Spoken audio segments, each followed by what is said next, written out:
माननीय अध्यक्ष जी, मैं राष्ट्रपति जी के अभिभाषण पर धन्यवाद देने के लिए खड़ा हूं।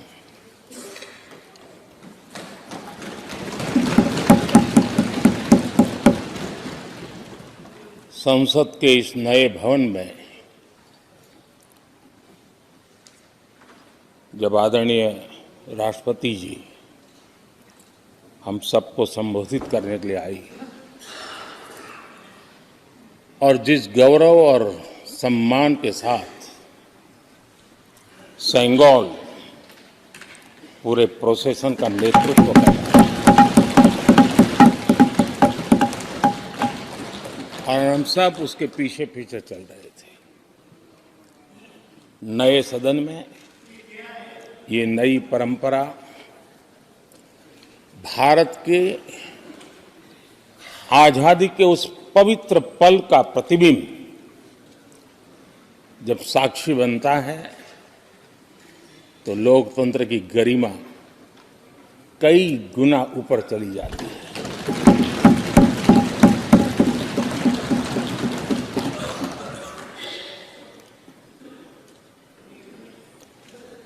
ये 75वां गणतंत्र दिवस, इसके बाद संसद का नया भवन, सेंगोल की अगुवाई, ये सारा दृश्य अपने आप में बहुत ही प्रभावी था। मैं जब वहां से पूरे कार्यक्रम को मैं भागीदारी कर रहा था, यहाँ से तो उतना हमें भव्यता नजर नहीं आती है, लेकिन वहाँ सब मैंने देखा कि वाकई नए सदन में इस गरिमावान उपस्थिति में राष्ट्रपति, उपराष्ट्रपति जी और आप, हम सब के मन को प्रभावित करने वाला वो दृश्य हमेशा हमेशा याद है।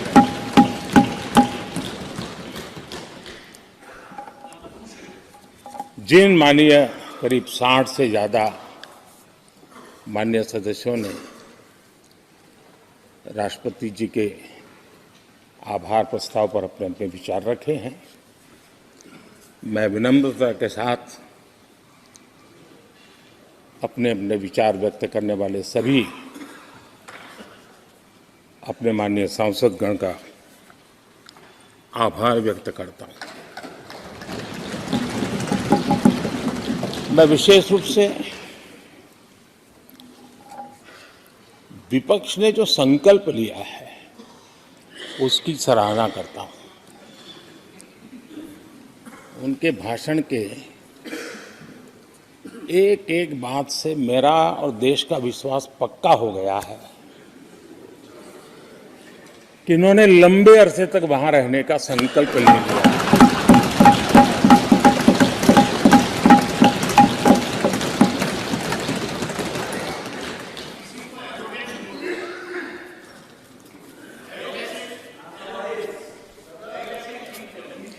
आप कई दशक तक जैसे यहां बैठे थे वैसे ही कई दशक तक वहां बैठने का आपका संकल्प, और जनता जनार्दन तो ईश्वर का रूप होती है, और आप लोग जिस प्रकार से इन दिनों मेहनत कर रहे हैं, मैं पक्का मानता हूं कि ईश्वर रूपी जनता जनार्दन आपको जरूर आशीर्वाद देगी और आप जिस ऊंचाई पे हैं उससे भी अधिक ऊंचाई पर जरूर पहुंचेंगे और अगले चुनाव में दर्शक दिशा में दिखेंगे।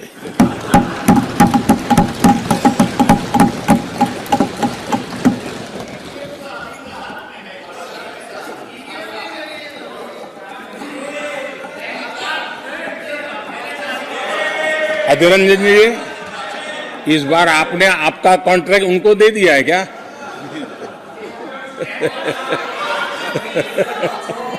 ये हमारे गीता में बोलते हैं कि अहंकारम बलम दर्पम।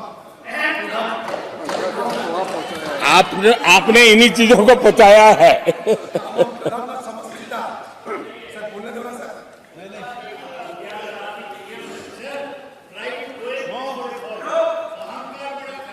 आदरणीय अध्यक्ष महोदय,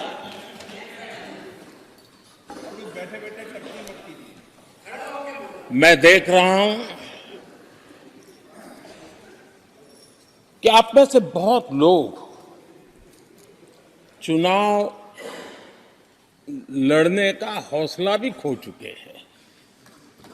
और मैंने सुना है बहुत लोग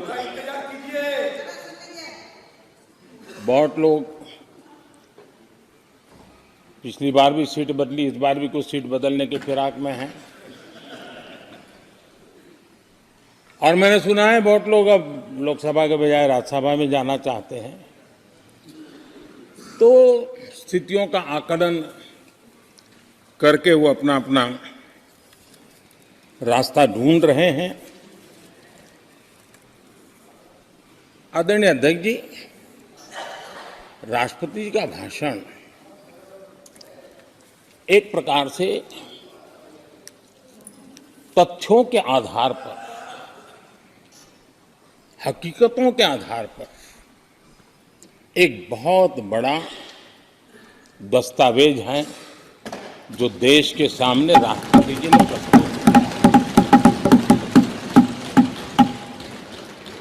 और इस पूरे दस्तावेज को आप देखेंगे तो उन हकीकतों को समेटने का प्रयास किया है जिससे देश किस स्पीड से प्रगति कर रहा है, किस स्केल के साथ गतिविधियों का विस्तार हो रहा है, उसका लेखा जोखा आदरणीय राष्ट्रपति जी ने प्रस्तुत किया है। आदरणीय राष्ट्रपति जी ने भारत के उज्जवल भविष्य को ध्यान में रखते हुए 4 मजबूत स्तंभों पर हम सबका ध्यान केंद्रित किया है।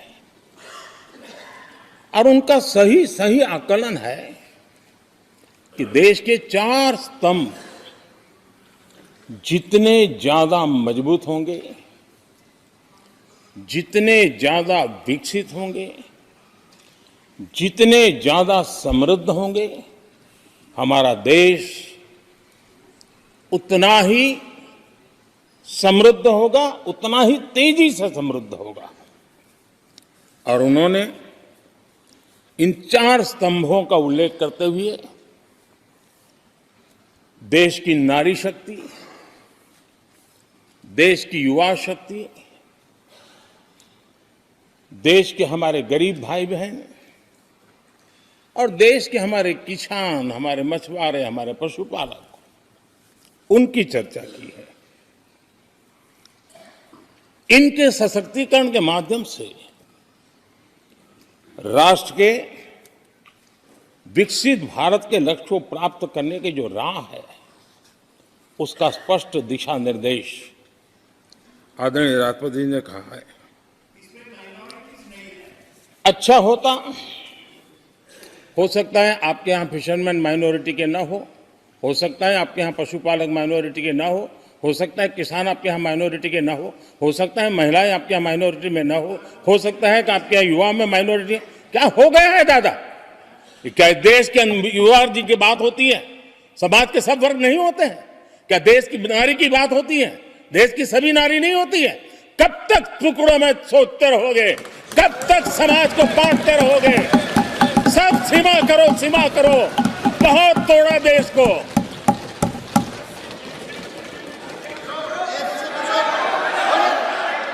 आदरणीय अध्यक्ष जी, अच्छा होता कि जाते जाते तो कम से कम इस चर्चा के दरमियान कुछ सकारात्मक बातें होती, कुछ सकारात्मक सुझाव आते, लेकिन हर बार की तरह आप सब साथियों ने देश को बहुत निराश किया, क्योंकि आपकी सोच की मर्यादा देश समझ पा रहा है। और उसको बार बार दर्द होता है कि ये दशा है इनकी सोचने की मर्यादा इतनी है। आदरणीय अध्यक्ष जी, नेता तो बदल गए, लेकिन टेप रिकॉर्डर वही बज रही है, वही बातें, कोई नई बात आती नहीं, और पुरानी ढपली और पुराना राग वही चलता रहता है आपका। चुनाव का वर्ष था, थोड़ी मेहनत करते, कुछ नया निकाल करके लाते, जनता को जरा संदेश दे पाते, उसमें भी फेल गए आप। चलिए, ये भी मैं सिखाता हूं। आदरणीय अध्यक्ष जी, आज विपक्ष की जो हालत होगी ना, इसकी सबसे दोषी कांग्रेस पार्टी है।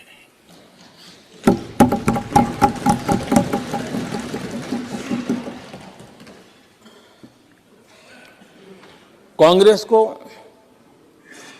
एक अच्छा विपक्ष बनने का बहुत बड़ा अवसर मिला, और 10 साल कम नहीं होते, लेकिन 10 साल में उस दायित्व को निभाने में भी वे पूरी तरह विफल गए। और जब खुद विफल हो गए तो विपक्ष में और भी होनहार लोग हैं, उनको भी उभरने नहीं दिया, क्योंकि फिर मामला और गड़बड़ हो जाए। इसलिए हर बार यही करते रहे कि और भी विपक्षी जो तेजस्वी लोग हैं उनको दबा दिया जाए। हाउस में कई यंग हमारे माननीय सांसदगण हैं, उत्साह भी उमंग भी है, लेकिन अगर वो बोलें, उनकी छवि उभर जाए, तो शायद किसी की छवि बहुत दब जाए। उस चिंता में इस यंग जनरेशन को मौका न मिले, हाउस को ही चलने नहीं दिए गए। यानी एक प्रकार से इतना बड़ा नुकसान कर दिया है, खुद का भी, विपक्ष का भी, संसद का भी और देश का भी। और इसलिए, और मैं हमेशा चाहता हूं कि देश को एक स्वस्थ अच्छे विपक्ष की बहुत जरूरत है। प्रधानमंत्री जी, बात कही ना, वहाँ प्रेसिडेंशियल आते तो बात कीजिए ना। अब प्रेसिडेंशियल देश ने जितना परिवारवाद का खामियाजा उठाया है, और उसका खामियाजा खुद कांग्रेस ने भी उठाया है।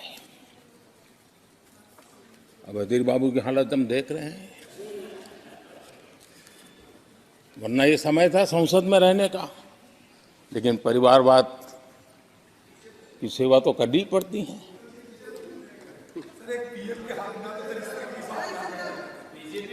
आदरणीय अध्यक्ष जी, अब हालत देखिए, हमारे खरगे जी इस सदन से उस सदन शिफ्ट हो गए, और गुलाम नबी जी तो पार्टी से ही शिफ्ट कर गए। ये सब परिवारवाद के भेंट चढ़ गए। एक ही प्रोडक्ट बार बार लॉन्च करने के चक्कर में कांग्रेस की दुकान ताला लगने की नौबत आ गई है। अरे दुकान हम नहीं कह रहे, आप लोग कह रहे हैं। आप लोग कहते हैं दुकान खोलिए, सब जगह पे बोलते हैं, दुकान को ताला लगने की बात आई। नवरत्न की दुकान बंद करने की ऐलान हो रहे हैं। यहां हमारे दादा अपनी आदत छोड़ नहीं पाते हैं, वहां से बैठे बैठे कमेंट कर रहे हैं परिवारवाद की। मैं जरा समझा देता हूं, आज माफ करना अध्यक्ष महोदय, मैं जरा समय ले रहा हूं। आज हम किस परिवारवाद की चर्चा करते हैं? अगर किसी परिवार में अपने बलबूते पर जन समर्थन से एक से अधिक अनेक लोग अगर राजनीतिक क्षेत्र में भी प्रगति करते हैं, उसको हमने कभी परिवारवाद नहीं कहा है। हम परिवारवाद की चर्चा वो करते हैं जो पार्टी परिवार चलाता है, जो पार्टी परिवार के लोगों को प्राथमिकता देती है, जो पार्टी के सारे निर्णय परिवार के लोग ही करते हैं, वो परिवारवाद है। न राजनाथ जी की कोई पॉलिटिकल पार्टी है, न अमित शाह की कोई पॉलिटिकल पार्टी है। और इसलिए जहां एक परिवार को पार्टियां लिखी जाती हैं, वो लोकतंत्र में उचित नहीं है। लोकतंत्र में पार्टी अनेक एक परिवार के 10 लोग राजनीति में आए, कुछ बुरा नहीं है। हम तो चाहते हैं नौजवान लोग आए।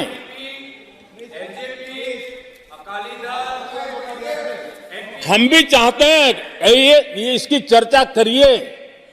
हमारे साथ आपके साथ मेरा विषय नहीं है। देश के लोकतंत्र के लिए परिवारवादी राजनीति, पारिवारिक पार्टियों की राजनीति, ये हम सबकी चिंता का विषय होना चाहिए।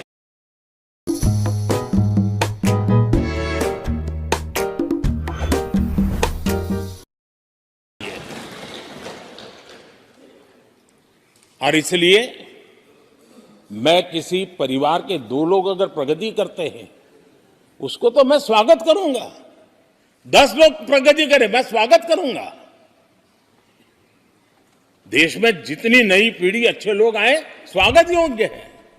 सवाल यह है कि परिवार ही पार्टियां चलाती है। पक्का है कि ये अध्यक्ष नहीं होगा तो उसका बेटा होगा, ये नहीं होगा तो उसका बेटा होगा। ये लोकतंत्र का खतरा है। और इसलिए अच्छा हुआ दादा, थैंक यू। ये विषय कभी बोलता नहीं था, आज बोल दिया मैंने। आदरणीय अध्यक्ष जी, एक ही प्रोडक्ट को बार बार लॉन्च करने का भरपूर प्रयास हो रहा है।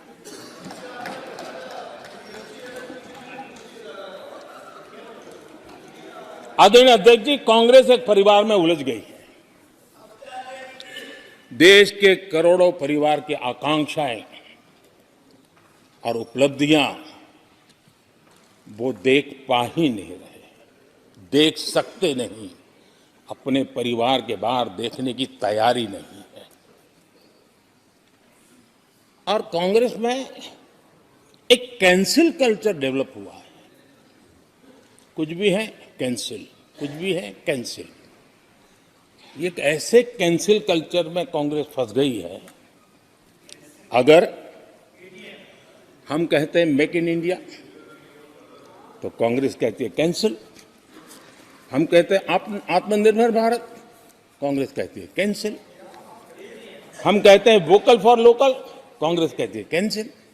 हम कहते हैं वंदे भारत ट्रेन, कांग्रेस कहती है कैंसिल।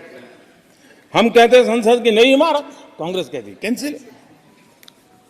यानी मैं हैरान हूं, ये कोई मोदी की उपलब्धियां नहीं है, देश की उपलब्धियां है।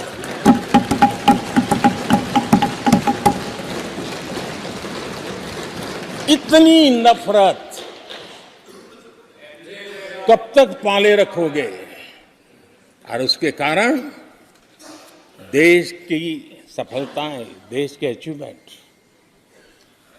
उसको भी कैंसिल करके आप बैठ गए हो।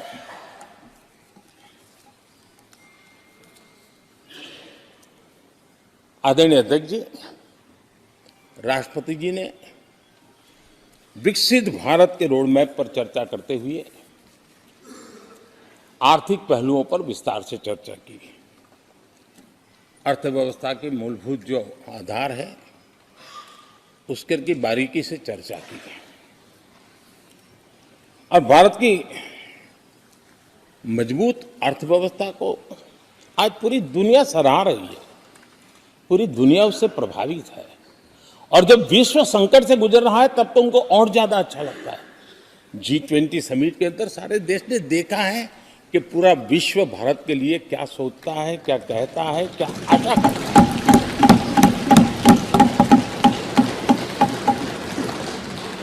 और इन सारे 10 साल के कार्यकाल के अनुभव के आधार पर आज की मजबूत अर्थव्यवस्था को देखते हुए जिस तेज गति से भारत विकास कर रहा है, उसकी बारीकियों को जानते हुए मैं विश्वास से कहता हूं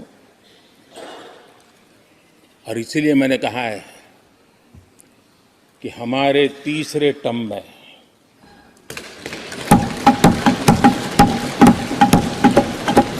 भारत दुनिया की तीसरी बड़ी आर्थिक ताकत बनेगा।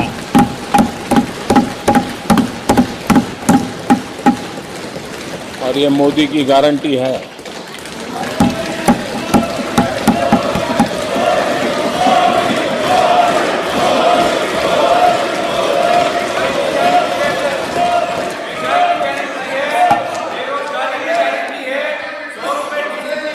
माननीय अध्यक्ष जी, इनको पहले मौका नहीं दिया था क्या?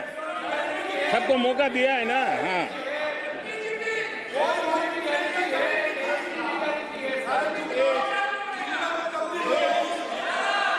आदरणीय अध्यक्ष जी, जब हम दुनिया की तीसरी बड़ी आर्थिक शक्ति बनकर के उभरेंगे कहते हैं, तो हमारे विपक्ष में बैठे कुछ साथी कैसा कुतर्क देते हैं। वो कहते हैं इसमें क्या है, ये तो अपने आप हो जाएगा। क्या कमाल है आप लोगों की। मोदी का क्या है, ये तो अपने आप हो जाएगी। मैं जरा सरकार की भूमिका क्या होती है इस सदन के माध्यम से देश को और विशेष करके देश के युवा मन को बताना चाहता हूं, देश की युवा शक्तियों को बताना चाहता हूं कि होता कैसे है और सरकार की भूमिका क्या होती है। आदरणीय अध्यक्ष जी, 10 साल पहले 2014 में फरवरी महीने में जो इंटरिम बजट आया था, उस समय कौन लोग बैठे थे आपको तो मालूम ही है, देश को ही मालूम है। जो 10 साल पहले इंटरिम बजट आया था, उसे पेश करते समय उस समय के वित्त मंत्री ने जो कहा था, मैं उसको कोट कर रहा हूं। और एक एक शब्द बड़ा मूल्यवान है जी। जब आप लोग कहते हैं ना कि तो अपने आप तीसरे नंबर पर जा ही जाएगा, ऐसा कहते हैं, उनको जरा समझना चाहिए। ये उन्होंने क्या कहा था, I now wish to look forward and outline a vision for the future. Vision for the future. पूरे ब्रह्मांड के सबसे बड़े अर्थशास्त्री बोल रहे थे। I now wish to look forward and outline a vision for the future. आगे कहते हैं, I wonder how many have noted the fact that India's economy, in terms of the size of its GDP, is the 11th largest in the world. यानी 2014 में 11 number पहुंचने पर क्या गौरवगान होता था। आज 5 पर पहुंच गए और आपको क्या हो गया, क्या हो गया? आदरणीय अध्यक्ष जी, आदरणीय अध्यक्ष जी, आदरणीय अध्यक्ष जी, आदरणीय अध्यक्ष जी, आदरणीय अध्यक्ष जी, आदरणीय अध्यक्ष जी, मैं आगे पढ़ रहा हूं। गोगोई जी, थैंक यू, आपने अच्छा कहा। मैं आगे पढ़ रहा हूं, ध्यान से सुनिए साथियों, ध्यान से सुनिए। उन्होंने कहा था is the 11th largest in the world. बड़ा गौरव का बात था। There are great things in the store. आगे वो कह रहे हैं there are great things in store. फिर आगे कहते हैं, there is a well argued view that in the next 3 decades, India's nominal GDP will take the country to the 3rd rank after the US and China. उस समय ये ब्रह्मांड के बड़े अर्थशास्त्री कह रहे थे कि तीसरे नंबर पर 30 साल में हम पहुंच जाएंगे। 30 साल। और फिर कहा था ये मेरा विजन, जो मैं मनमोहन सिंह नहीं थे उस वक्त, देखो मनमोहन सिंह नहीं थे। बहुत लोग हैं जो ये ख्यालों में रहते हैं वो ब्रह्मांड के सबसे बड़ी अर्थशास्त्री है। ये लोग 2014 में कह रहे हैं और विजन क्या देखते हैं 2044, यानी 2044 तक तीसरी अर्थव्यवस्था की बात। ये इनकी सोच, ये इनकी मर्यादा, सपना भी देखने का सामर्थ्य खो चुके थे लोग। संकल्प तो दूर की बात थी। 30 साल का इंतजार करने के लिए मेरे देश की युवा पीढ़ी को कह कर गए थे, लेकिन हम आज आपके सामने विश्वास से खड़े हैं, इस पवित्र सदन में खड़े हैं, और मैं आपको विश्वास दिलाता हूं कि 30 साल हम नहीं लगने देंगे। ये मोदी की गारंटी है। मेरे तीसरे कार्यकाल में देश दुनिया की तीसरी आर्थिक शक्ति बन जाए।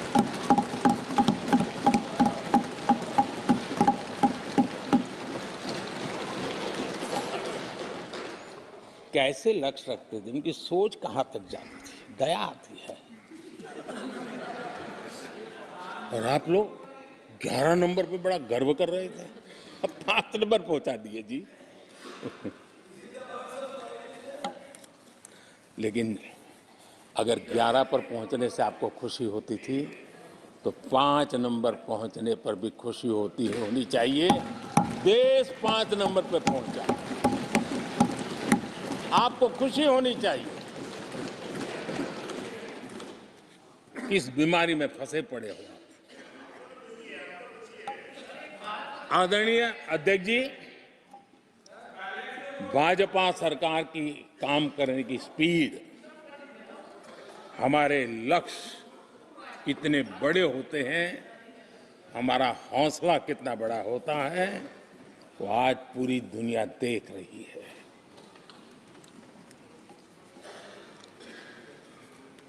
और आदरणीय अध्यक्ष जी, एक कहावत है हमारे उत्तर प्रदेश में, खास एक कहावत कही जाती है, 9 दिन चले 2.5 कोस।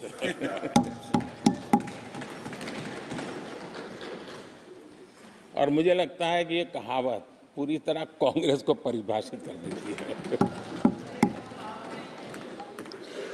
ये कांग्रेस की सुस्त रफ्तार, कांग्रेस की सुस्त रफ्तार का कोई मुकाबला नहीं। आज देश में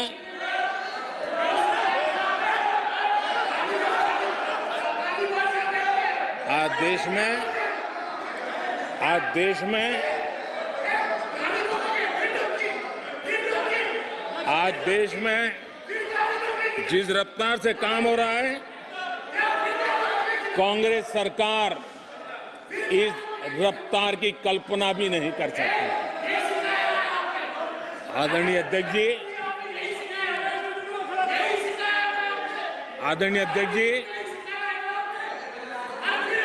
शहरी गरीबों के लिए हमने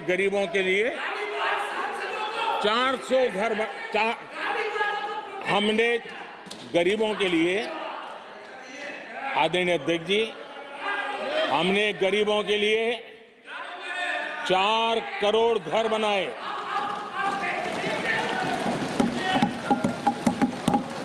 और शहरी गरीबों के लिए 80 लाख पक्के मकान शहरी गरीबों के लिए बने।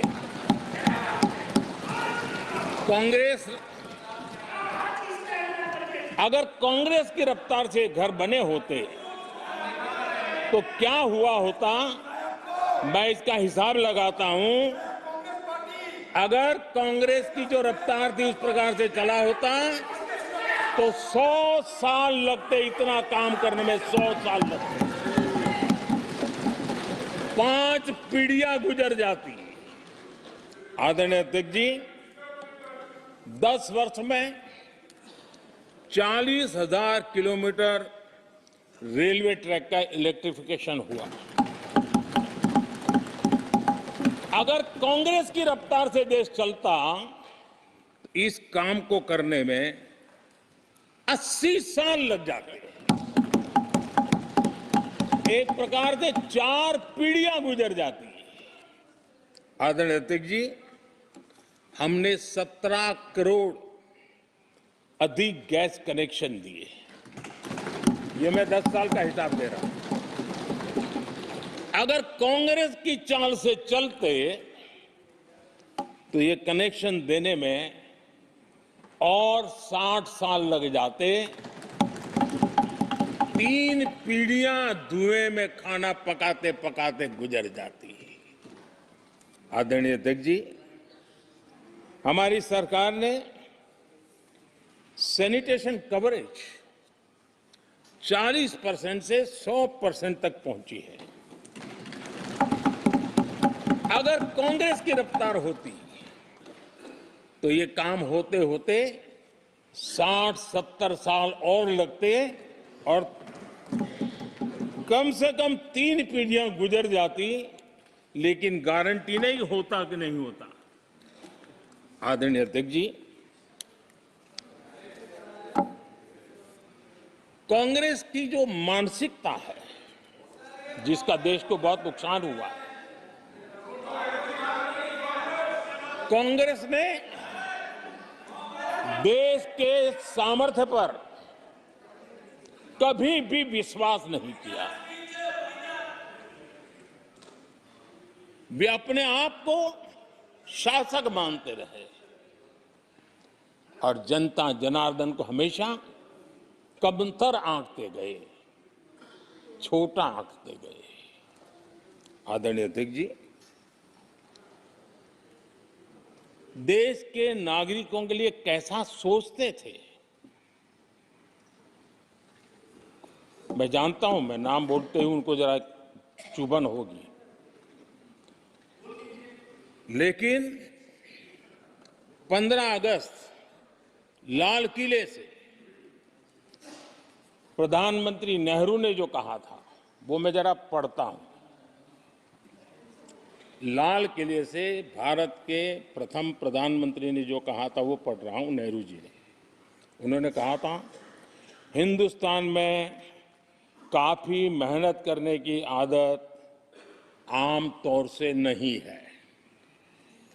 हम इतना काम नहीं करते जितना कि यूरोप वाले या जापान वाले या चीन वाले या रूस वाले या अमेरिका वाले करते हैं। ये नेहरू जी लाल किले से बोल रहे हैं। यह न समझिए, यह न समझिए कि वह, यह न समझिए कि वह कौमें, ये न समझिए कि वह कौमें कोई जादू से खुशहाल हो गई। वो मेहनत से हुई है और अक्ल से हुई है। ये उनको सर्टिफिकेट दे रहे हैं, भारत के लोगों को नीचा दिखा रहे हैं। यानी नेहरू जी की भारतीयों के प्रति सोच थी कि भारतीय आलसी है। नेहरू जी की भारतीयों के लिए सोच थी कि भारतीय कम अक्ल के लोग होते हैं। और आदरणीय अध्यक्ष जी, इंदिरा जी की सोच भी उससे ज्यादा अलग नहीं थी। इंदिरा जी ने जो लाल किले से लाल किले से 15 अगस्त को कहा था, लाल किले से 15 अगस्त को इंदिरा जी ने कहा था, दुर्भाग्यवश हमारी आदत ये है कि जब कोई शुभ काम पूरा होने को होता है तो हम आत्मतुष्टि की भावना से ग्रस्त हो जाते हैं और जब कोई कठिनाई आ जाती है तो हम ना उम्मीद हो जाते हैं। कभी कभी तो ऐसा लगने लगता है कि पूरे राष्ट्र ने ही पराजय भावना को अपना लिया है। आज कांग्रेस के लोगों को देख करके लगता है कि इंदिरा जी भले देश के लोगों का आकलन सही न कर पाए, लेकिन कांग्रेस का एकदम सटीक आकलन उन्होंने किया था। कांग्रेस के शाही परिवार के लोग मेरे देश के लोगों को ऐसा ही समझते थे, उनके विषय में ऐसे ही सोचते। और आज भी वही सोच देखने को मिलती है। माननीय अध्यक्ष जी,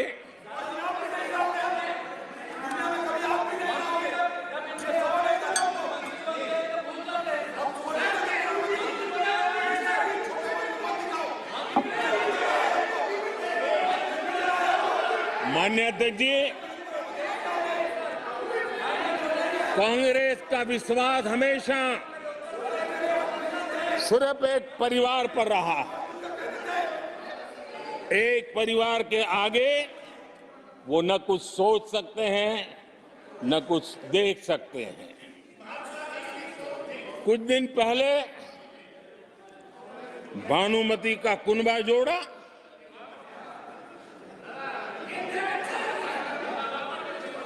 लेकिन फिर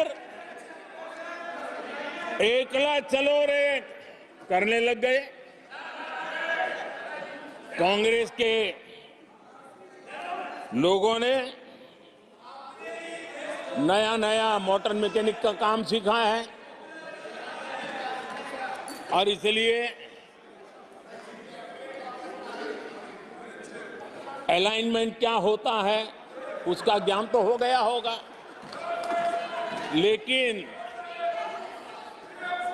मैं देख रहा हूं अलायंस का ही अलाइनमेंट बिगड़ गया।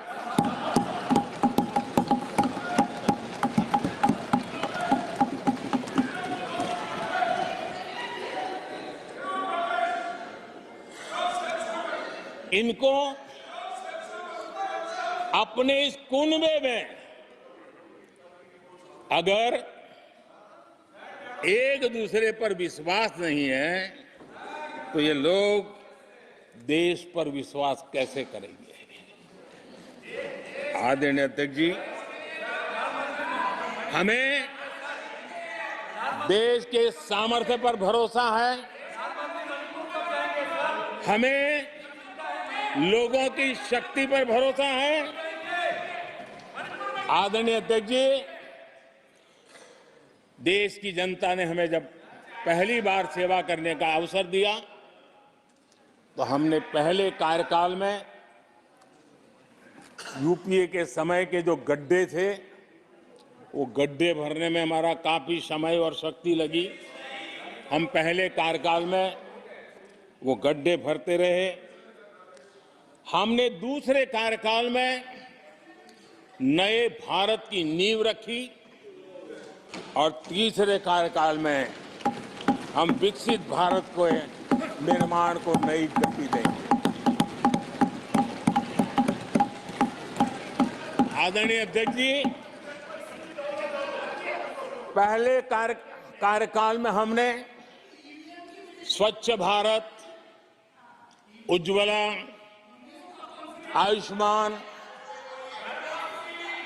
आयुष्मान भारत, बेटी बचाओ बेटी पढ़ाओ, उसी प्रकार से सुगम्य भारत, डिजिटल इंडिया, ऐसे कितने ही जनहित के कामों को अभियान का स्वरूप देकर के आगे बढ़ाए। टैक्स व्यवस्था आसान हो, इसके लिए जीएसटी जैसे निर्णय लिए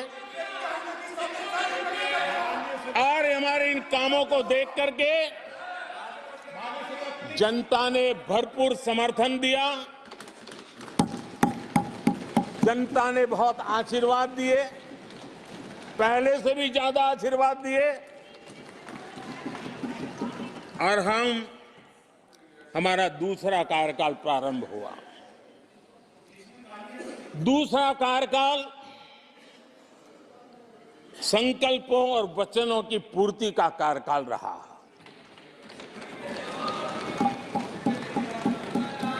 जिन उपलब्धियों का देश लंबे समय से इंतजार कर रहा था, वो सारे काम हमने दूसरे कार्यकाल में पूरे होते देखे। हम सब ने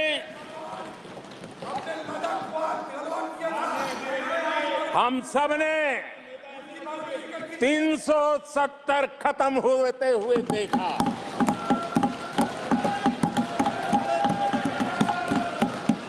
इन्हीं माननीय सांसदों के आंखों के सामने और उनके वोट की ताकत से 370 गया।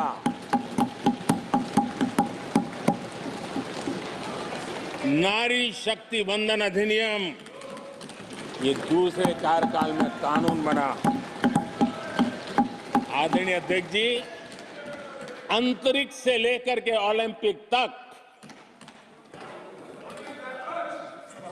सशस्त्र बलों से संसद तक नारी शक्ति के सामर्थ्य की गूंज उठी।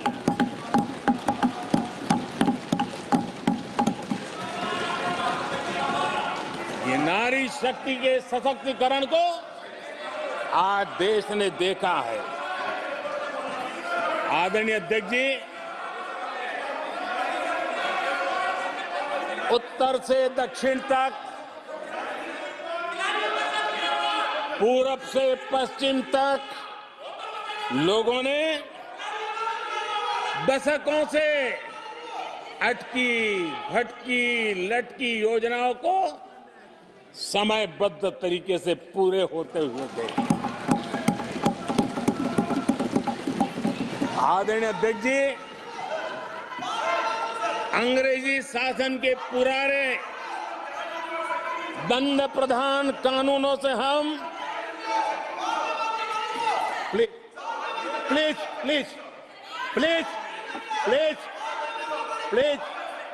माननीय सदस्यगण, सदन के नेता बोल रहे हैं, आपको प्लीज आप समझाइए। सदन के नेता बोल रहे हैं, आपको मैंने सबको पर्याप्त समय पर्याप्त अवसर दिया था। यह तरीका गलत है, यह हमें मर्यादा बना के रखना पड़ेगा। प्लीज बैठे बैठे कोई टिप्पणी नहीं करेगा। Please please please please no, गलत तरीका, गलत तरीका। माननीय प्रधानमंत्री जी,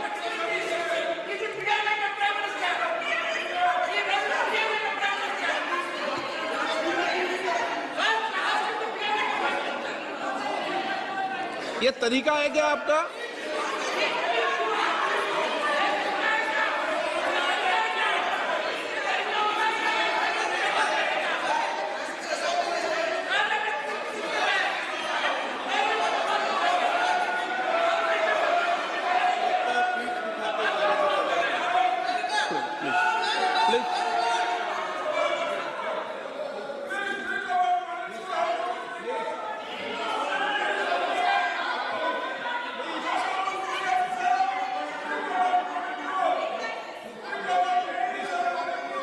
आदरणीय अध्यक्ष जी,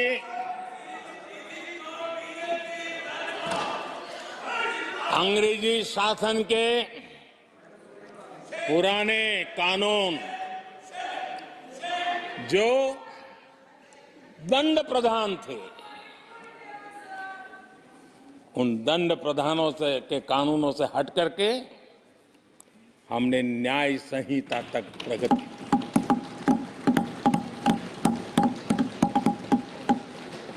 हमारी सरकार ने सैकड़ों ऐसे कानूनों को समाप्त किया जो अप्रासंगिक हो गए थे। सरकार ने 40,000 से ज्यादा कंप्लायंसेस खत्म कर दिए। आदरणीय अध्यक्ष जी, भारत ने अमृत भारत और नमो भारत ट्रेनों से भविष्य की उन्नति के सपने थे।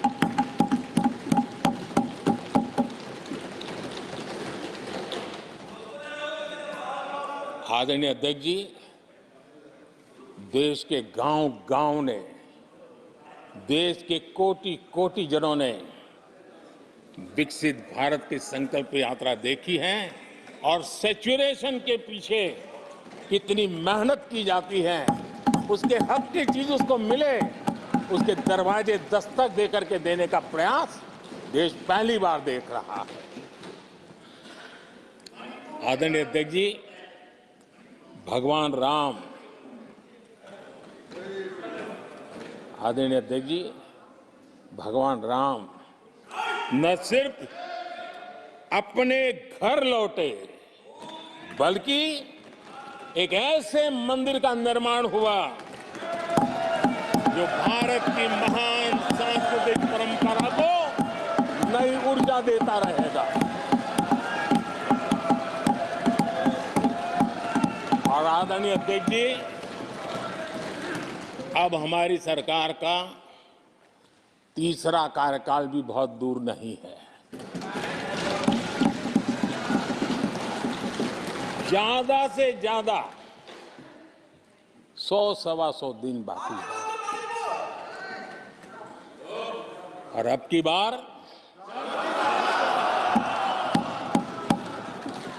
पूरा देश कह रहा है, अब की बार खड़गे जी भी कह रहे हैं।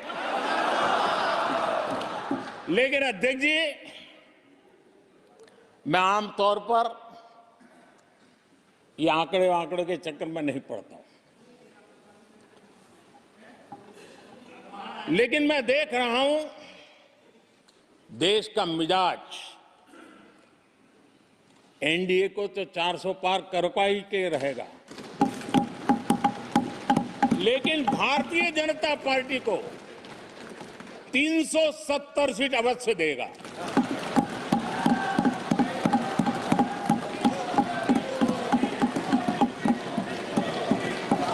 बीजेपी को 370 सीट और एनडीए को 400 पार।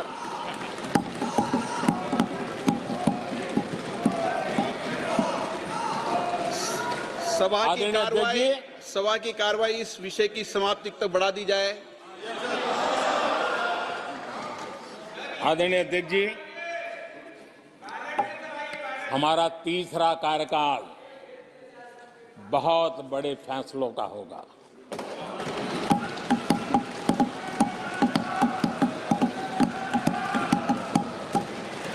मैंने लाल किले से कहा था और राम मंदिर प्राण प्रतिष्ठा के समय भी मैंने उसको दोहराया था। मैंने कहा था, देश को अगले 1000 वर्षों तक समृद्ध और सिद्धि के शिखर पर देखना चाहिए। तीसरा कार्यकाल अगले 1000 वर्षों के लिए एक मजबूत नींव रखने का कार्यकाल होगा।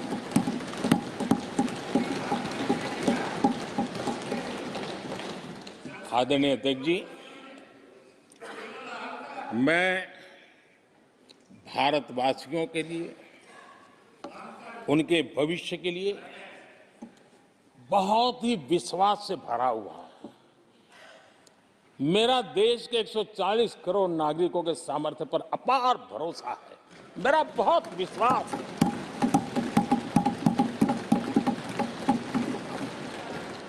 10 वर्षों में 25 करोड़ लोग गरीबी से बाहर आए, ये सामर्थ्य दिखाता है।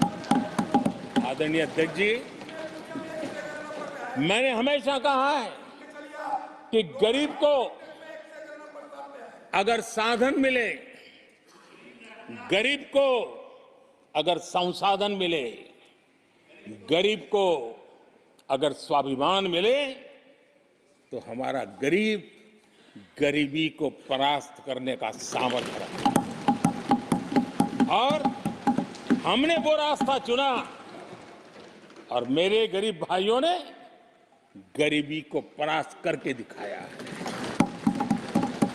और इसी सोच के साथ हमने गरीब को साधन दिए, संसाधन दिए, सम्मान दिया, स्वाभिमान दिया। 50 करोड़ गरीबों के पास आज बैंक खाता है, कभी वो बैंक से गुजर नहीं पाता। 4 करोड़ गरीबों के पास पक्का घर है।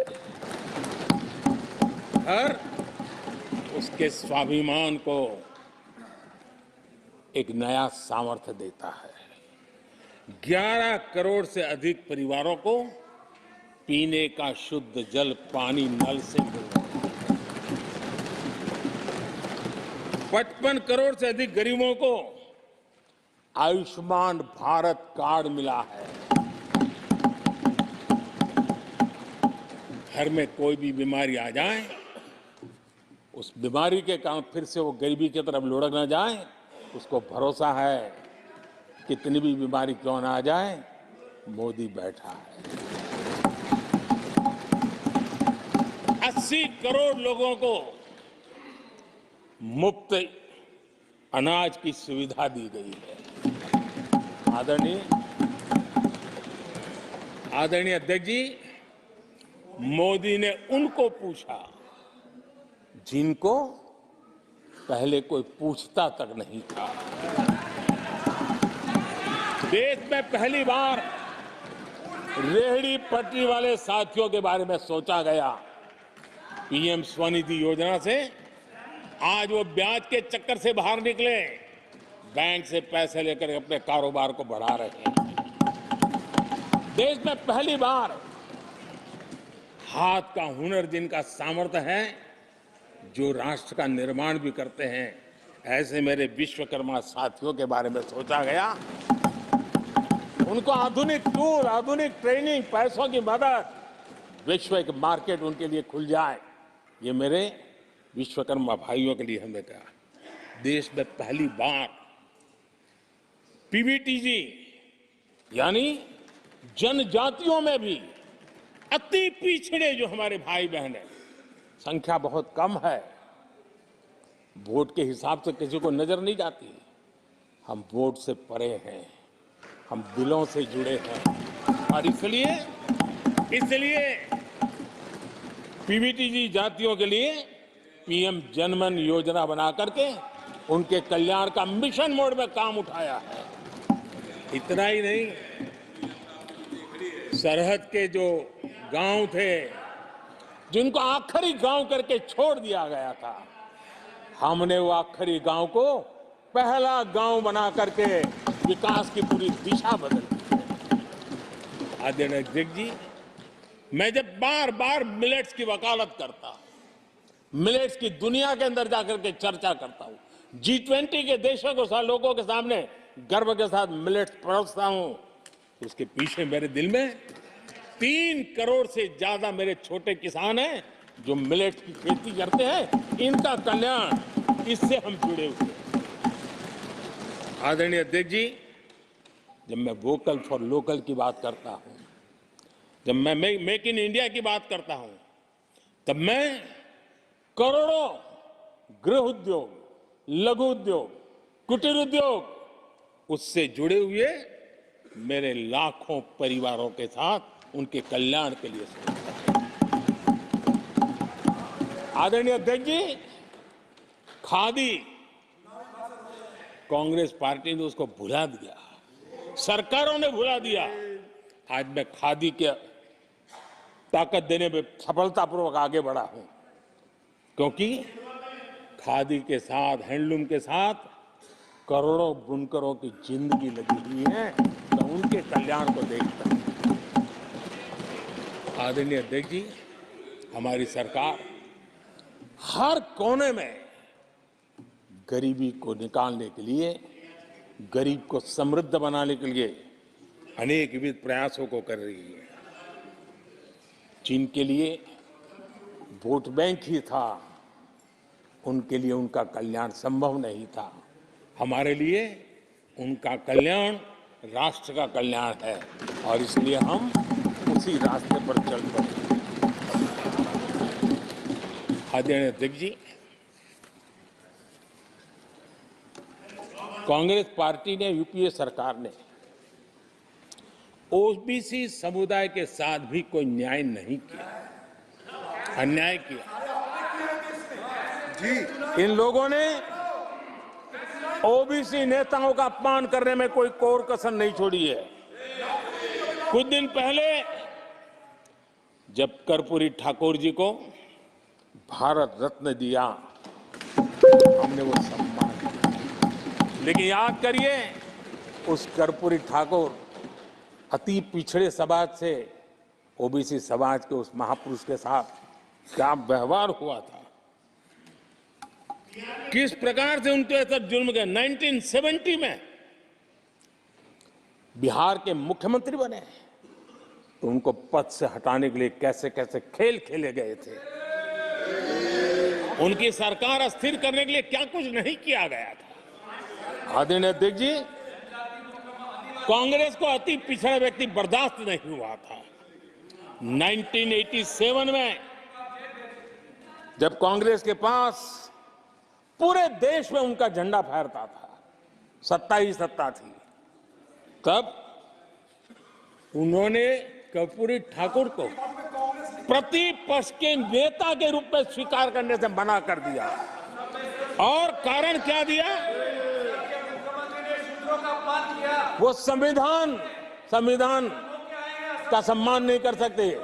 जिस कर्पूरी ठाकुर ने पूरा जीवन लोकतंत्र के सिद्धांतों के लिए, संविधान की मर्यादाओं के लिए खपा दिया, उनका अपमान करने का काम कांग्रेस पार्टी ने किया था। आदरणीय अध्यक्ष जी,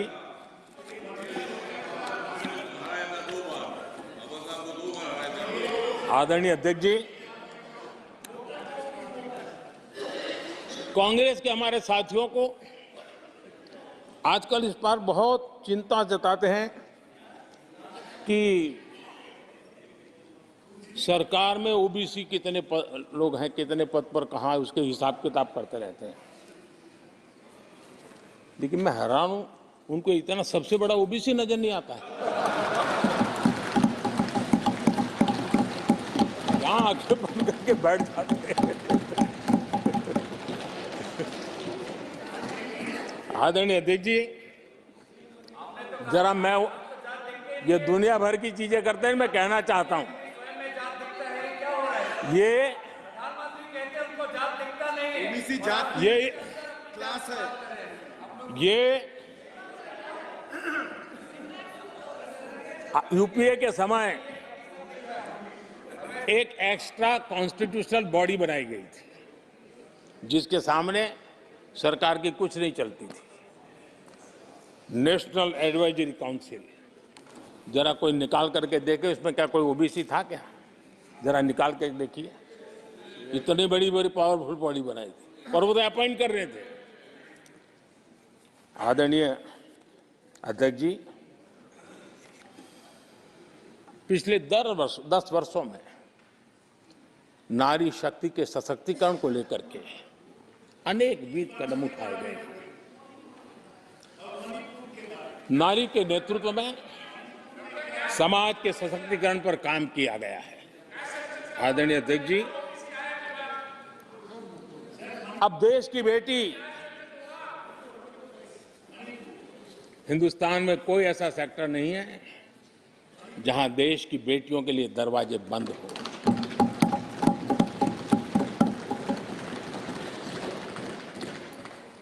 आज हमारे देश की बेटियां फाइटर जेट भी उड़ा रही हैं और हमारे देश की सीमाओं को भी सुरक्षित रख रही है। आदरणीय अध्यक्ष महोदय, ग्रामीण व्यवस्था अर्थव्यवस्था हमारी है। Women self help group 10 crore बहनें जुड़ी हैं और आर्थिक गतिविधि करती हैं और ग्रामीण अर्थव्यवस्था को वो नई ताकत दे रही है। और मुझे आज खुशी है कि इन प्रयासों का परिणाम है कि आज करीब करीब 1 करोड़ लखपति दीदी आज देश में बनी। और जब मेरी उनसे बातें होती है, उनका जो आत्मविश्वास देखता हूं, मेरा पक्का विश्वास है हम जिस तरह आगे बढ़ रहे हैं, आने वाले हमारे कार्यकाल में 3 करोड़ लखपति दीदी हमारे देश के अंदर देखेंगे। आप कल्पना कर सकते हैं गांव की अर्थव्यवस्था को कितना बड़ा बदलाव हो जाएगा।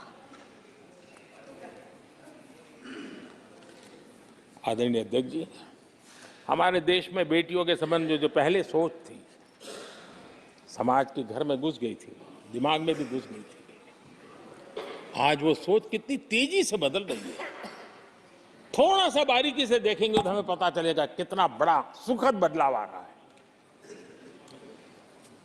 पहले अगर बेटी का जन्म होता था तो चर्चा होती थी, अरे खर्चा कैसे उठाएंगे, उसको कैसे पढ़ाएंगे, उसके आगे की जिंदगी का एक प्रकार से कोई बोझ है, ऐसी चर्चाएं हुआ करती थी। आज बेटी पैदा होती है तो पूछा जाता है, अरे सुकन्या समृद्धि अकाउंट खुला कि नहीं खुला।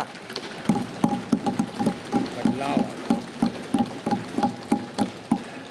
आदरणीय जी, पहले सवाल होता था प्रेग्नेंट होने पर नौकरी नहीं कर पाओगे। पहले ये बात होती थी प्रेग्नेंट होने पर नौकरी नहीं कर पाओगे। आज कहा जाता है 26 हफ्ते की पेड लीव और बाद में भी अगर चाहिए तो मिलेगी। ये बदलाव होता है। पहले समाज में सवाल होते थे कि महिला होकर नौकरी क्यों करना चाहती हो, क्या पति की सैलरी कम पड़ रही, ऐसे सवाल होते थे। आज लोग पूछ रहे हैं, मैडम आपका जो स्टार्टअप है ना बहुत प्रगति कर रहा है, क्या मुझे नौकरी मिलेगी। ये बदलाव।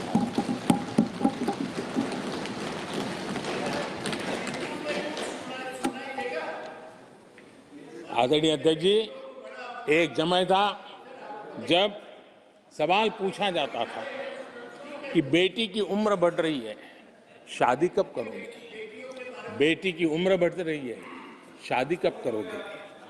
आज पूछा जाता है, बेटी पर्सनल और प्रोफेशनल दोनों कामों को संतुलित कितना बढ़िया करती हो, कैसे करती हो।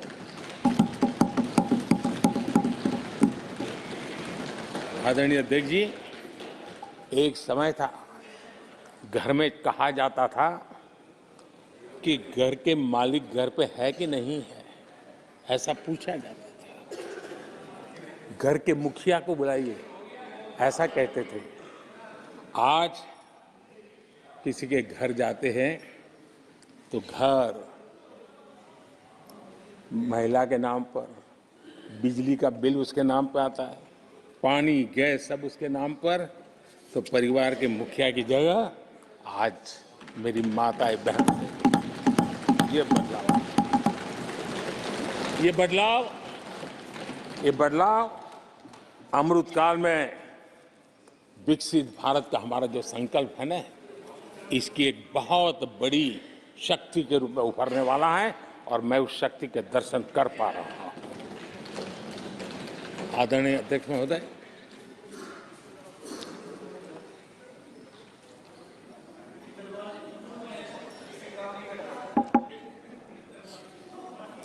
किसानों के लिए आंसू बहाने की आदत मैंने बहुत देखी है।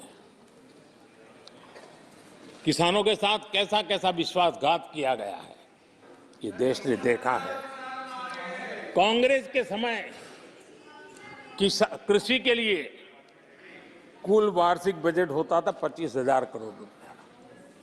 आदरणीय अध्यक्ष जी, हमारी सरकार का बजट है 1.25 करोड़ रुपया।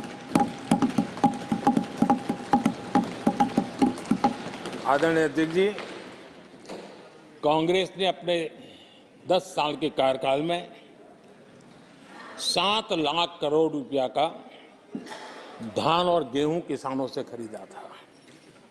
हमने 10 वर्ष में करीब 18 लाख करोड़ का धान गेहूं। कांग्रेस सरकार ने दलहन और तिलहन की खरीदी नाम मात्र कभी कहीं की हो तो की हो। हमने 1.25 लाख करोड़ रुपए से भी अधिक का दलहन और तिलहन खरीद किया है।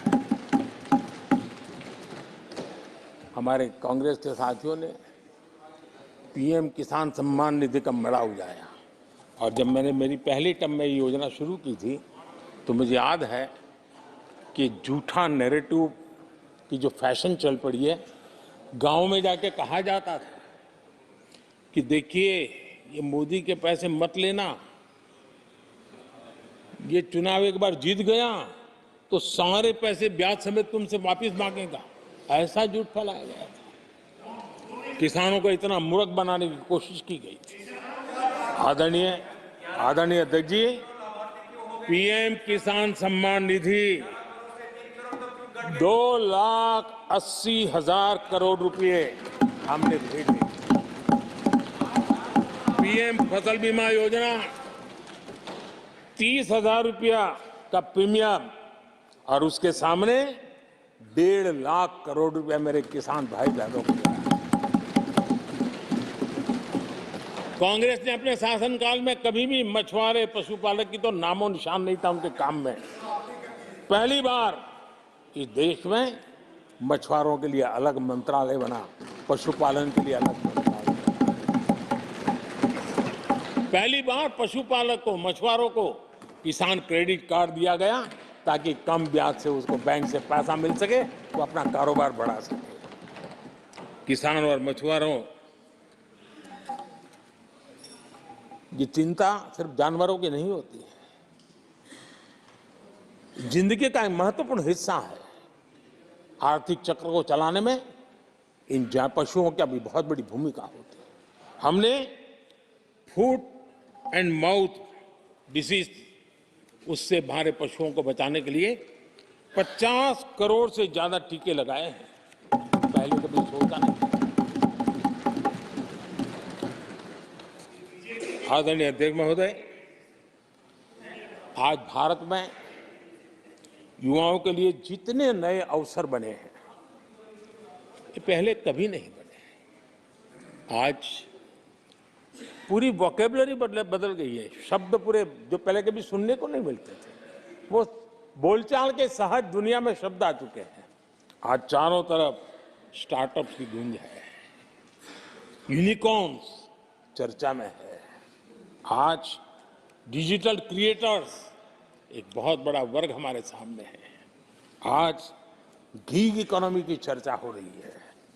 ये युवाओं की जुबान पर ये नए भारत की नई वोकेबलरी है, ये नई आर्थिक साम्राज्य की नई परिवेश है, नई पहचान है। ये सेक्टर युवाओं के लिए रोजगार के लाखों नए अवसर बना रहे हैं। 2014 से पहले डिजिटल इकोनॉमी की साइज ना के बराबर थी, बहुत ज्यादा उसकी चर्चा भी नहीं थी। आज भारत दुनिया की डिजिटल इकोनॉमी है, अग्रणी है। लाखों युवा इससे जुड़े हैं, और आने वाले समय में ये डिजिटल इंडिया मूवमेंट जो है वो देश के नौजवानों के लिए अनेक अवसर, अनेक रोजगार, अनेक प्रोफेशंस के लिए अवसर लेकर के आने वाला है। आदरणीय अध्यक्ष जी, आज Bharat made in India phone दुनिया में पहुंच रहे हैं। दुनिया में हम नंबर 2 बन गए और एक तरफ सस्ता मोबाइल प्राप्त हुआ है और दूसरी तरफ सस्ता डेटा। इन दोनों ने एक बहुत बड़ा रिवॉल्यूशन लाया है देश में और दुनिया में। हम जिस कीमत पे आज हमारे नौजवानों को ये प्राप्त करवा रहे हैं, सबसे कम कीमत पर करवा रहे हैं और वो एक कारण बना है। आज मेड इन इंडिया अभियान, रिकॉर्ड मैन्युफैक्चरिंग, रिकॉर्ड एक्सपोर्ट, यह देश देख रहा है। आदरणीय जी, ये सारे काम हमारे नौजवानों के लिए सबसे ज्यादा रोजगार लाने वाले काम हैं, सबसे ज्यादा रोजगार के अवसर पैदा करने। आदरणीय अध्यक्ष महोदय, 10 वर्ष में टूरिज्म सेक्टर में अभूतपूर्व उछाल आया है। हमारे देश में ये ग्रोथ और टूरिज्म सेक्टर ऐसा है जिसमें कम से कम पूंजी निवेश में अधिक से अधिक लोगों को रोजगार देने वाला अवसर है और सामान्य से सामान्य व्यक्ति को भी ये रोजगार देने वाला अवसर है। स्वरोजगार की सबसे ज्यादा संभावनाएं वाला टूरिज्म क्षेत्र है। 10 वर्ष में एयरपोर्ट 2 गुने बने। भारत सिर्फ एयरपोर्ट बने ऐसा नहीं है, भारत दुनिया का तीसरा बड़ा डोमेस्टिक एविएशन सेक्टर बना, दुनिया के तीसरे बड़े। हम सबको खुशी होनी चाहिए। भारत की जो एयरलाइंस कंपनियां हैं, उन्होंने 1000 नए एयरक्राफ्ट के ऑर्डर दिए। देश में 1000 नए एयरक्राफ्ट।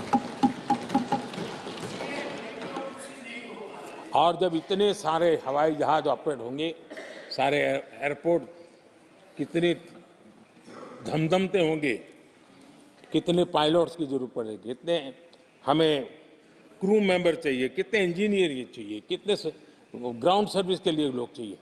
यानी रोजगारी के नए नए क्षेत्र खुलते जा रहे हैं। एविएशन सेक्टर भारत के लिए एक बहुत बड़ा नया अवसर बनकर के आया है। आदरणीय अध्यक्ष जी, हमारी कोशिश नहीं है कि इकोनॉमी को हम फॉर्मलाइज करने की दिशा में मजबूती से कदम उठाए, युवाओं को नौकरी भी मिले, सोशल सिक्योरिटी भी मिले। इन दोनों को लेकर के और आपने जिन बातों के आधार पर हम निर्णय करते हैं और देश में भी माना जाता है, वो एक होता है डाटा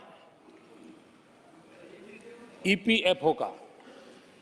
ईपीएफओ में जो रजिस्ट्रेशन होता है, 10 साल में करीब 18 करोड़ नए सब्सक्राइबर आए और वो तो सीधा पैसों से जुड़ा खेल होता है, उसमें फर्जी नाम नहीं होते हैं।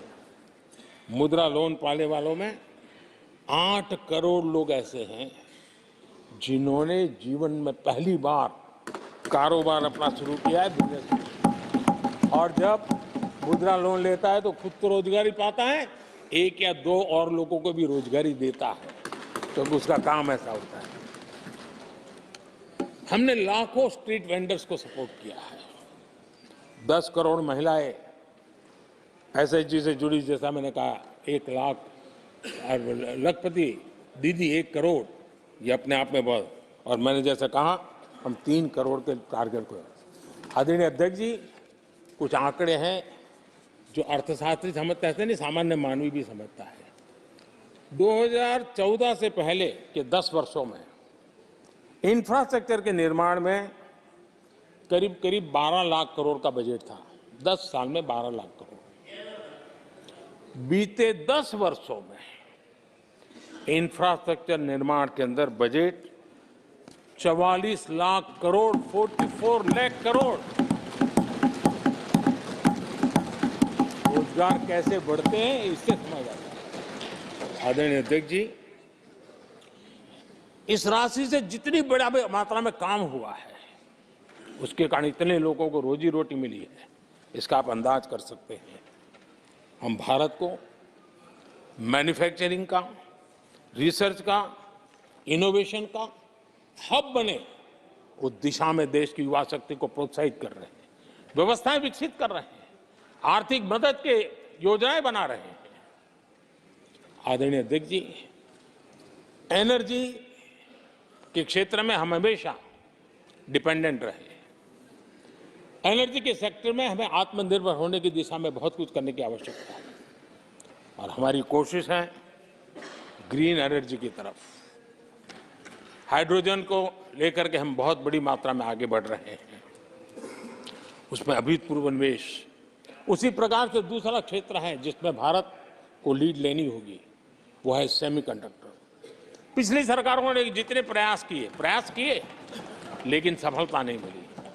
अब हम जिस स्थिति में पहुंचे हैं, मैं विश्वास से कहता हूं कि हमारे 3 दशक खराब भले हो गए, लेकिन आने वाला समय हमारा है। हम सेमीकंडक्टर के क्षेत्र में अभूतपूर्व निवेश में देख रहा हूं और भारत दुनिया को एक बहुत बड़ा कंट्रीब्यूशन करेगा। इन सारे कारणों से आदरणीय अध्यक्ष जी, क्वालिटी जॉब की संभावनाएं बहुत बढ़ने वाली है और जिसके कारण समाज में जैसे जैसे हमने एक अलग स्किल मिनिस्ट्री बनाई, उसके पीछे हेतु ये है कि देश के नौजवानों को हुनर मिले और ऐसे अवसर मिले और हम इंडस्ट्री 4.0 उसके लिए मैन पावर को तैयार करते हुए आगे बढ़ने की दिशा में काम कर रहे हैं। आदरणीय अध्यक्ष जी, यहाँ महंगाई को लेकर के काफ़ी कुछ बातें की गई है। मैं जरूर चाहूँगा कि देश के सामने कुछ सच्चाइयाँ आनी चाहिए। इतिहास गवाह है, जब भी कांग्रेस आती है महंगाई लाती है।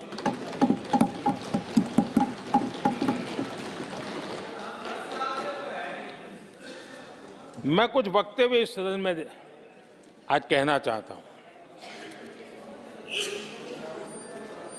और किसी की आलोचना करने के लिए नहीं कह रहा हूं, लेकिन हो सकता है कि हमारी बात जो समझ नहीं पाते हैं वो अपने लोगों की बात को समझने का प्रयास करेंगे। कहा गया था कभी और किसने कहा था वो मैं बाद में कहूंगा, हर चीज की कीमत बढ़ जाने की वजह से मुसीबत फैली है, आम जनता उनमें फंसी है। ये स्टेटमेंट ऑफ फैक्ट किसका है? ये कहा था हमारे पंडित नेहरू जी ने, लाल किले से कहा था उस समय। हर चीज की कीमत बढ़ जाने की वजह से मुसीबत फैली है, आम जनता उनमें फंसी है। ये उस समय की बात है। उन्होंने माना था लाल किले से, चारों तरफ महंगाई बढ़ी है। अब इस वक्तव्य के 10 साल के बाद, नेहरू जी के इस वक्तव्य के 10 साल के बाद, एक और वक्तव्य का कोट आपके सामने रखता हूं। आप लोग, मैं कोट बता रहा हूं, आप लोग आजकल भी कुछ दिक्कतों में हैं, परेशानियों में हैं, महंगाई की वजह से। कुछ तो लाचारी है, पूरी तौर से काबू की बात नहीं हो पा रही हमारे इस समय में, हालांकि वो काबू में आएगी। 10 साल के बाद भी महंगाई के यही गीत कहे गए थे और ये किसने कहा था? फिर से ये नेहरू जी ने कहा था, उन्हीं के कार्यकाल में। तब देश का पीएम रहते उन्होंने 12 साल हो चुके थे, लेकिन हर बार महंगाई कंट्रोल में नहीं आ रही है, महंगाई के कारण आपको मुसीबत हो रही है, इसी के गीत गाते रहे थे। आदरणीय अध्यक्ष जी, अब मैं एक और भाषण का हिस्सा पढ़ रहा हूं। जब देश आगे बढ़ता है तो कुछ हद तक कीमतें भी बढ़ती हैं। हमको ये भी देखना है कि जो भी आवश्यक वस्तु हैं उनकी कीमत को कैसे थामे। ये किसने कहा था? इंदिरा गांधी जी ने कहा था। 1974 में जब देश में सारे उन्होंने दरवाजे ताले लगा दिए थे, लोगों को जेल में बंद कर दिया था, 30% महंगाई थी, 30%।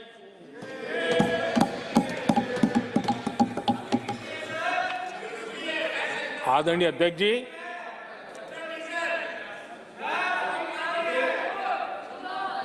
अपने भाषण में यहां तक कहा गया था,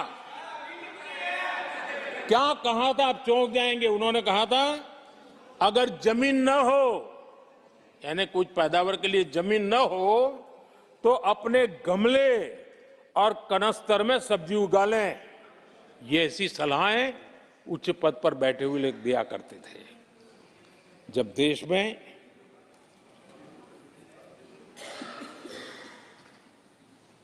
महंगाई को लेकर के 2 गाने सुपर हिट हुए थे हमारे देश में, घर घर गाए जाते थे। एक महंगाई मार गई और दूसरा महंगाई डायन खाए जा, डायन खाए जात है। और ये दोनों गाने कांग्रेस के शासनकाल में आए।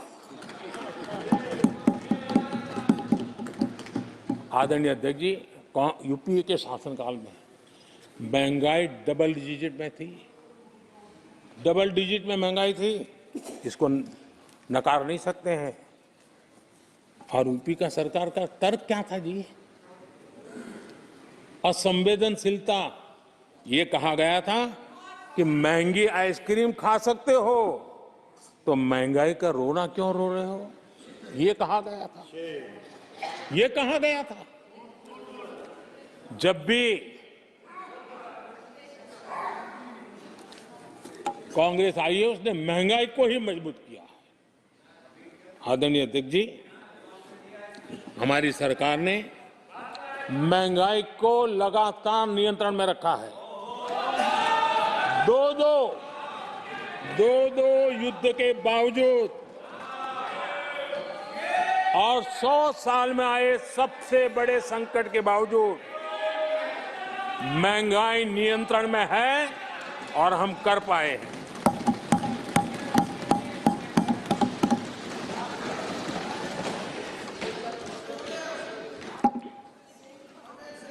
आदरणीय अध्यक्ष जी, यहां पर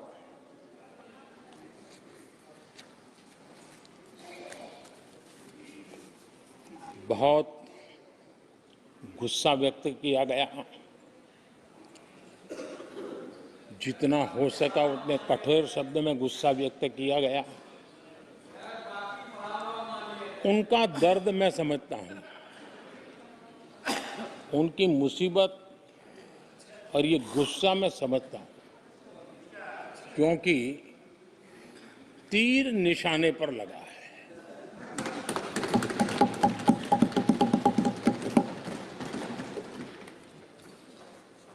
भ्रष्टाचार पर एजेंसियां एक्शन ले रही हैं, उसको लेकर भी इतना गुस्सा, क्या क्या शब्दों का प्रयोग किया जा रहा है। आदरणीय अध्यक्ष जी, 10 साल पहले हमारे सदन में, पार्लियामेंट में क्या चर्चा होती थी? सदन का पूरा समय घोटालों की चर्चा पर जाता था, भ्रष्टाचार की चर्चा पर जाता था, लगातार एक्शन की डिमांड होती थी। सदन यही मांग करता रहता था, क्या जा रहा है, तो लोग उनका, देखिए इनके समय में एजेंसियों का सिर्फ और सिर्फ राजनीतिक उपयोग के लिए नहीं दिया जाता था। अब आप देखिए उनके कालखंड में क्या हुआ। पीएमएलए एक्ट के तहत हमने पहले के मुकाबले 2 गुने से अधिक केस दर्ज किए। कांग्रेस के समय में ईडी ने 5,000 करोड़ रुपए की संपत्ति जब्त की। हमारे कार्यकाल में ईडी ने 1 लाख करोड़ रुपए की संपत्ति, देश का लूटा हुआ माल देना ही पड़ेगा। और जिनका इतना सारा माल पकड़ा जाता हो, नोटों के ढेर पकड़े जाते हो, और अधीर बाबू तो बंगाल से आते हैं, देखे हैं नोटों के ढेर उन्होंने। किस किस के घर में से पकड़े जाते, किस किस राज्यों में पकड़े जाते थे। ये देश देश ये नोटों के ढेर देख देख करके चौंक गया है। लेकिन अब जनता को आप मूर्ख नहीं बना सकते। जनता देख रही है कि किस प्रकार से यूपीए सरकार में जो भ्रष्टाचार की बातें होती थी उसका टोटल 10-15 लाख करोड़ का रहा है, चर्चा होती थी। हमने लाखों करोड़ के घोटाले तो अटकाए, लेकिन उन सारे पैसों को गरीबों के काम लगा दिया, गरीबों के कल्याण के लिए। अब बिचौलियों के लिए गरीबों को लूटना बहुत मुश्किल हो गया है। Direct benefit transfer, Jan Dhan account, Aadhaar, mobile, उसकी ताकत हमने पहचानी है। 30 लाख करोड़ रुपए से ज्यादा रकम हमने लोगों के खाते में सीधी पहुंचाई। और अगर कांग्रेस के एक प्रधानमंत्री ने कहा था कि 1 रुपया भेजते हैं 15 पैसे पहुंचते हैं, अगर उस हिसाब से मैं देखूं तो हम जो 30 लाख भेजे हैं, अगर उनका जमाना होता तो कितना रुपया कहां चला जाता, इसका हिसाब लगाइए। 15% मुश्किल से लोगों के पास पहुंचता, बाकी सब कहां चला जाता। आदरणीय अध्यक्ष जी, हमने 10 करोड़ फर्जी नाम हटाए हैं। अभी लोग पूछते हैं पहले इतना आंकड़ा था, क्यों कम हुआ? आपने ऐसी व्यवस्था बनाई थी कि जिस बेटी का जन्म नहीं हुआ उसको आपके यहां से विधवा पेंशन जाते थे। और ऐसे सरकारी योजनाओं को मारने के जो रास्ते थे ना, 10 करोड़ फर्जी नाम बंद किए। ये जो परेशानी है ना इन चीजों की है, क्योंकि रोजमर्रा की काय उनकी बंद हो गई है। आदरणीय अध्यक्ष जी, हमने ये फर्जी नामों को हटाने से करीब करीब 3 लाख करोड़ रुपया फर्जी हाथों में जाने से बचाया, गलत हाथों में जाने से बचाया। देश के टैक्स पेयर का पाई पाई बचाना और सही काम में लगाना, इसके लिए हमने जीवन खपा रखे हैं। आदरणीय अध्यक्ष जी, सभी राजनीतिक दलों को भी सोचने की जरूरत है और समाज में भी जो लोग बैठे हैं उनको देखने की जरूरत है। आज देश का दुर्भाग्य है, पहले तो क्लासरूम में भी कोई अगर चोरी करता था, किसी की कॉपी करता था, तो वो भी 10 दिन तक अपना मुंह किसी को दिखाता नहीं था। आज जो भ्रष्टाचार के आरोप जिन पे सिद्ध हो चुके हैं, जो जेलों में समय निकाल करके पैरोल पर आए, आज वॉशिंग मशीन से भी बड़ा कंधे पे लेकर के महिमा मंडन कर रहे हैं ऐसे चोरों का सार्वजनिक जीवन में। कहां ले जाना चाहते हो देश को तुम? जो सजा हो चुकी है, मैं ये तो समझता हूं कि आरोप जो है उनके लिए तो आप सोच सकते हैं, लेकिन जो गुनाह सिद्ध हो चुका है, जो सजा काट चुके हैं, जो सजा काट रहे हैं, ऐसे लोगों का महिमा मंडन करते हो आप? कौन सा कल्चर और देश की अभावी पीढ़ी को क्या प्रेरणा देना चाहते हो आप? कौन से रास्ते और ऐसी कौन सी आपकी मजबूरी है?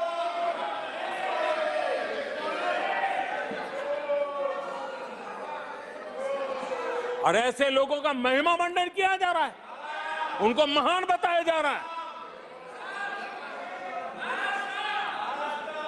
जहां संविधान का राज है, जहां लोकतंत्र है, माननीय अध्यक्ष जी, ऐसी बातें लंबी नहीं चल सकती हैं। ये लोग लिख करके रखे हैं कि ये जो महिमा मंडन का काम चल रहा है उनका, वो अपने ही खात्मे की चिट्ठी पे सिग्नेचर कर रहे हैं लोग।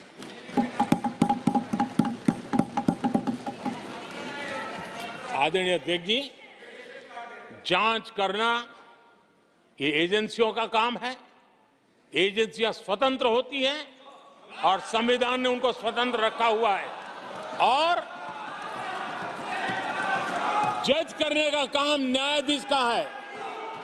जज करने का काम न्यायाधीश का है और वो अपना काम कर रहे हैं।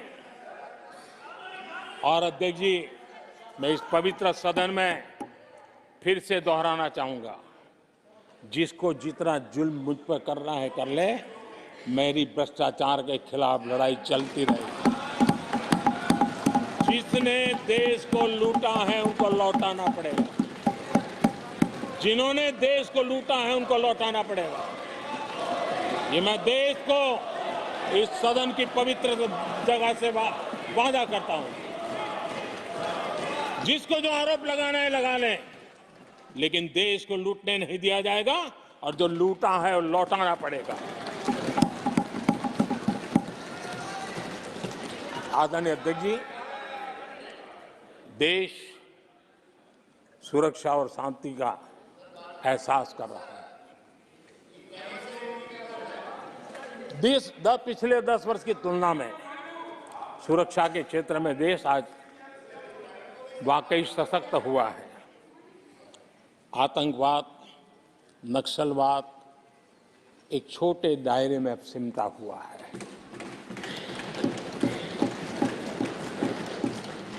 लेकिन भारत की जो टेररिज्म के प्रति जीरो टॉलरेंस नीति है, आज पूरे विश्व को भी भारत की इस नीति की तरफ चलने के लिए मजबूर होना पड़ा।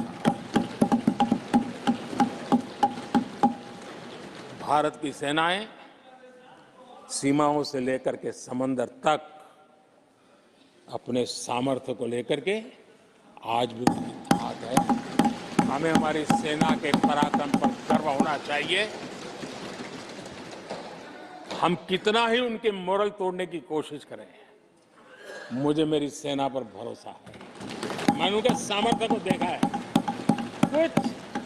कुछ राजनेता सेना के लिए हल्के फुल्के शब्द बोल दें, इससे मेरे देश की सेना डिमोरलाइज होगी। ये सपनों में कोई रहते तो निकल जाए।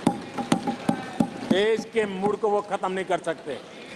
और किसी के एजेंट बन करके इस प्रकार की भाषा अगर कहीं से भी उठती है, देश कभी स्वीकार नहीं कर सकता है। और जो खुलेआम देश में अलग देश बनाने की वकालत करते हैं,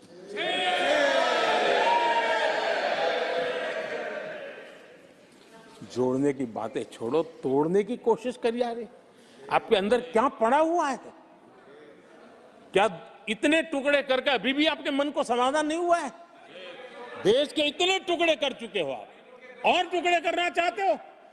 कब तक करते रहोगे? आदरणीय अध्यक्ष जी, इसी सदन में अगर कश्मीर की बात होती थी तो हमेशा चिंता का स्वर निकलता था, छिटाकशी होती थी, आरोप प्रत्यारोप होते थे। आज जम्मू कश्मीर में अभूतपूर्व विकास की चर्चा हो रही है और गर्व के साथ हो रही है। पर्यटन लगातार बढ़ रहा है। G20 समिट होती है वहां, पूरा विश्व आज उसकी सराहना करता है। आर्टिकल 370 को लेकर के कैसा हुआ बना के रखा था। कश्मीर के लोगों ने जिस प्रकार से उसको गले लगाया है, कश्मीरी जनता ने जिस प्रकार से गले लगाया है, और आखिर के ये समस्या किसकी देन थी? किसने देश के माथे पर मारा था? किसने भारत के संविधान के अंदर इस प्रकार की दरार करके रखी हुई थी? आदरणीय अध्यक्ष जी, अगर नेहरू जी का नाम लेते हैं तो उनको बुरा लगता है, लेकिन कश्मीर को जो समस्याएं झेलनी पड़ी उसके मूल में उनकी ये सोच थी और उसी का परिणाम है देश को भुगतना पड़ा। जम्मू कश्मीर के लोगों को, देश के लोगों को नेहरू जी की गलतियों का बहुत बड़ी कीमत चुकानी पड़ी है। आदरणीय अध्यक्ष जी, वो भले गलतियां करके गए, लेकिन हम मुसीबतें झेल करके भी गलतियों सुधारने के लिए हमारी कोशिश जारी रखेंगे। हम रुकने वाले नहीं हैं। हम देश के लिए काम करने के लिए निकले हुए लोग हैं। हमारे लिए नेशन फर्स्ट है। आदरणीय अध्यक्ष जी, मैं सभी राजनीतिक दलों के नेताओं से आग्रह करूंगा, सभी माननीय सदस्यों से आग्रह करूंगा, भारत के जीवन में एक बहुत बड़ा अवसर आया है। वैश्विक परिवेश में भारत के लिए बड़ा अवसर आया है। एक नए आत्मविश्वास के साथ आगे बढ़ने का अवसर आया है। राजनीति अपनी जगह पे होती है, आरोप प्रत्यारोप अपनी जगह पर होता है, लेकिन देश से बढ़कर कुछ नहीं होता है। और इसलिए आइए मैं निमंत्रण देता हूं आपको, कंधे से कंधा मिलाकर के हम देश के निर्माण के लिए आगे बढ़े। राजनीति में किसी भी जगह पर रहते हुए भी राष्ट्र निर्माण में आगे बढ़ने में कोई रुकावट नहीं आती। अब इस राह को मत छोड़िए। मैं आपका साथ मांग रहा हूं, मां भारती के कल्याण के लिए साथ मांग रहा हूं। मैं विश्व के अंदर जो अवसर आया है उस अवसर को बुलाने के लिए आपका साथ मांगता हूं। मैं आपका सहयोग चाहता हूं 140 करोड़ देशवासियों की जिंदगी को और समृद्ध बनाने के लिए और सुखी बनाने के लिए। लेकिन अगर आप साथ नहीं दे सकते हैं और अगर आपका हाथ ईंटें फेंकने पर ही तुला हुआ है, तो आप लिख करके रखिए, आपकी हर ईंट को मैं विकसित भारत की नींव मजबूत करने के लिए लगाऊंगा। आपके हर पत्थर को मैं विकसित भारत के जो सपनों को लेकर के अब चले उसकी नींव मजबूत करने के लिए मैं लगाऊंगा और देश को हम उस समृद्धि की ओर लेके जाएंगे। जितने पत्थर उछाल लीजिए, आपका हर पत्थर भारत के समृद्ध, भारत के विकसित, भारत के